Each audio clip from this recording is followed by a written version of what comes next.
guys, welcome back to my channel. If you are new, my name is Courtney. Today I have got the easiest last minute Valentine Dollar Tree DIYs. That's a mouthful, so let's get into the video.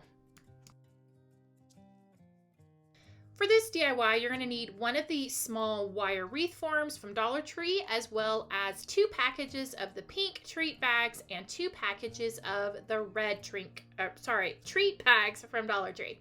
So the first thing I'm going to do is go ahead and take these out, and the little white tags inside of the bag, you can kind of see them showing through right now. So I went through and I was just going to rip it, and then I didn't pull hard enough. I was afraid I was going to rip the fabric, so then I cut it. But really, just rip it. It's not going to do anything. Or you can cut it if you want to cut it. And what I'm going to end up doing here is I'm just going to go ahead and cinch these bags together. I wasn't sure exactly how many I was going to need. So first thing I'm going to do is just go through and pull out the bags, pull out the white tags, and then cinch all the bags at the top.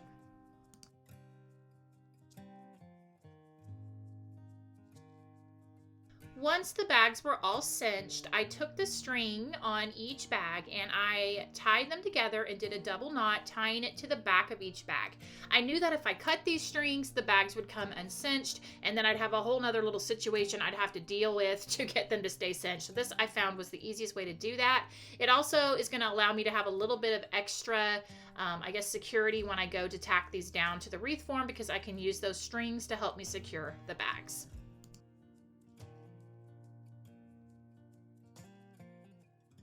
Now that all the bags are tied off, I'm going to start securing them to the wreath form. So the first thing I'm going to do is I'm going to take the string, and where the knot is, I'm going to go ahead and glue that directly to the bag so that it doesn't move around, it doesn't show, it's stable on the bag. And then the next thing I'm going to do is go ahead and glue this directly on to my wreath form, making sure that the cinched part kind of nestles in there between the inner circle and then the middle circle, if that makes sense. I hope so. And I'm just using hot glue. I'm leaving the strings on there. You'll see what I end up doing with those to kind of help secure, but I'm just going to go around and secure each of these bags the exact same way.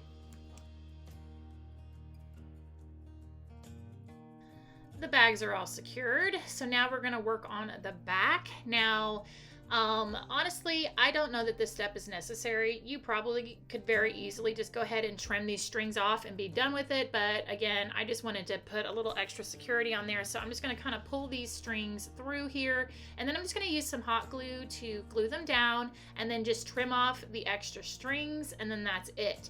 Now, this wreath, there are so many options as far as embellishing it. You could add little sprigs of greenery here and there. You could add little wooden hearts. You could add a sign to the middle. And again, if you don't like kind of the windmill flat look, you could stuff them to make them a little bit puffier. I think that would be super cute as well. So there you go, a very simple wreath using a Dollar Tree form and some treat bags from Dollar Tree.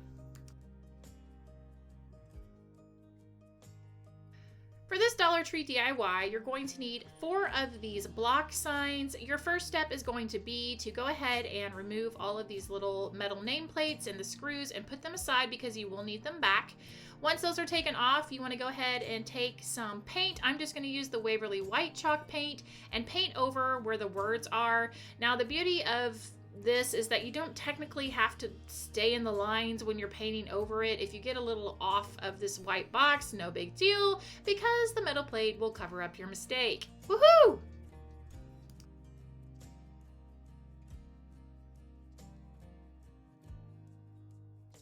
While the blocks are drying, I'm going to be taking this metal word that came from Dollar Tree, and I'm going to put my gloves on because I'm going to cut it apart. I want to separate all the letters out, so I'm definitely going to wear some gloves because I'm going to be using my tin snips, and the metal actually will be pretty sharp.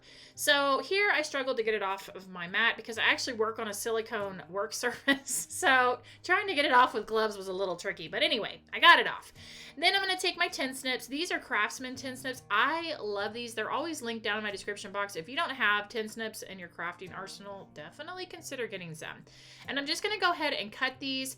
And then once they are snipped apart, I'm going to want to go in and kind of do some fine tuning. And I love these tin snips because these little tiny pieces that I'm cutting off, they just kind of stick to the blade, which makes it nice. They don't go flying across the room and cut my arm open or poke my eye or, you know, some kind of violent crafting accident, which is really nice because nobody wants one of those. So anyway, they worked out really great. So I'm just going to finish this up, and then we're ready to assemble these blocks and get them all finished.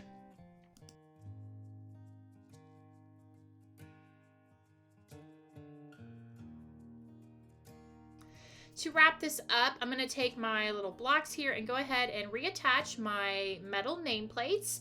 And once all of those are reattached, then the last step is going to be just to go ahead and hot glue these metal letters, one in each block, down. Now, I wasn't quite sure if I liked the little tails on like the U, the V, and the E. So you definitely could cut those off if you wanted it more of kind of a streamlined. But I went ahead and left it just to give it a little more character. And you can style this several different ways. You can do it 4 across. You can stack it. You could add some little florals to it. There's many things you could put into your tray. So lots of options here with this DIY. And then of course, if you ever decide you want to just pop those metal letters off, since it's hot glued, they will pop off pretty easily and you can reuse these blocks for a future project.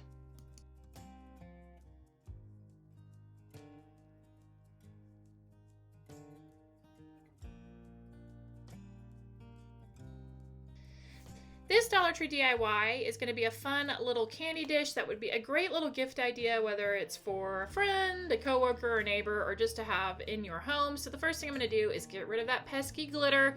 You know my thing. I love to use the Goo Gone and just a scraper to get it off. And I'm just going to go ahead and get that off and then wipe it down really, really good. And then once that's done, I'm going to take some Waverly White chalk paint and I'm going to end up painting 3 coats on this candy dish.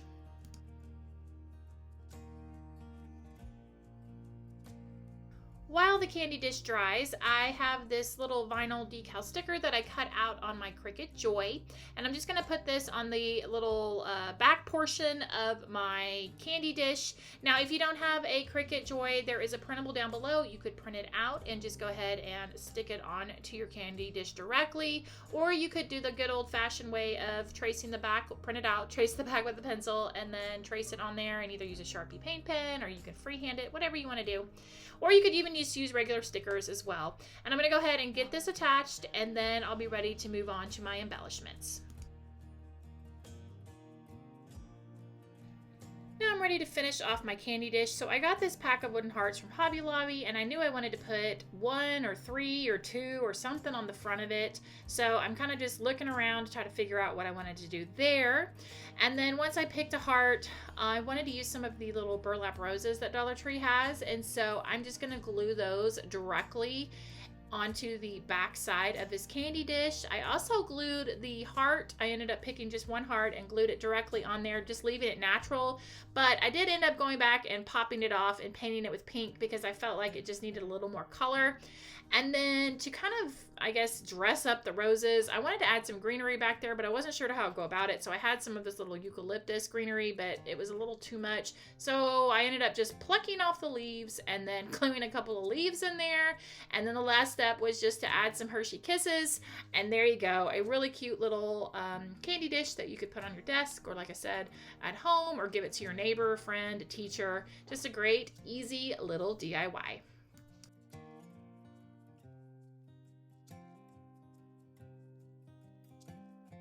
This DIY you might remember from my Grinch DIYs. So what you want to start with is one of these heart ornaments from Dollar Tree. And I'm just going to take some of the Waverly chalk paint in the color Crimson, and I'm going to paint it all over, giving it full coverage. And I only end up having to paint 1 coat on the heart.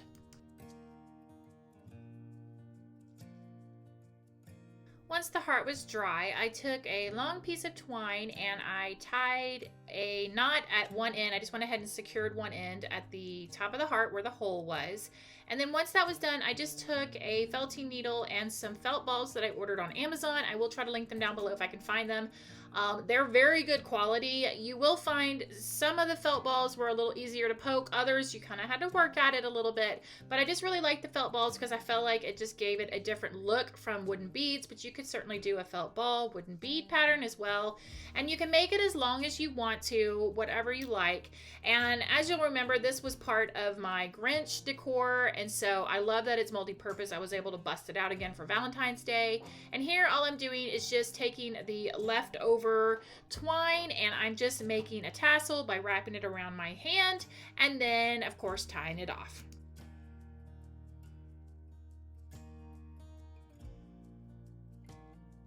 There you go, 4 quick and easy Valentine Dollar Tree DIYs. These really did not take much time at all to make.